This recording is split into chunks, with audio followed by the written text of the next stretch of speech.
ရတော့မှာကြောက်စနေတူဝင်နေရမှာလေမနေ့ကလေးလေးဘာမှမြန်မာဝတ်ဆောင်ရမှာတဲ့ဟောငါသားကြီးရရတာတော့နော်ဒီကကမင်းကလေးအားလေးကျောင်းသားမှာတော့ပြီဟုတ်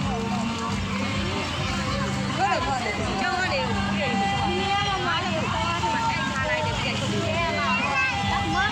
ဘာကြောင့်လဲဟုတ်ရဘာကြောင့်အေးတော့ဒီရတယ်ကြီးတယ်အရင်ကညနေချစ်ရှုပ်ငါလာတော့မှာရှိတယ်ငါလာတော့မှာရောရမတော်နော်ရောရမဒီပဲဆိုင်ကလုံးဟာဆိုင်ရမင်းတို့ရှိနှာခေါင်းတွေရှုံပြတော့တော့နဲ့ချစ်ထွက်လိုက်မောတာမောတာသူကအေးလာပြီသူကနွားရတော့သွားရပါတော့ထားရအေးဗျနားတော့ရေးမရရတကောင်းနဲ့တစည်းနဲ့လူတွေရောဟွာဖြစ်နေတော့ကန့်တယ်နော်ငါကြီးကမြိုင်းနေလူတွေရောရိုက်နေတယ်နွားရောလူတွေရောနွားရောတော့အကုန်လုံးရိုက်ရတယ်အေးအဲ့ဒါကုန်ပါအေး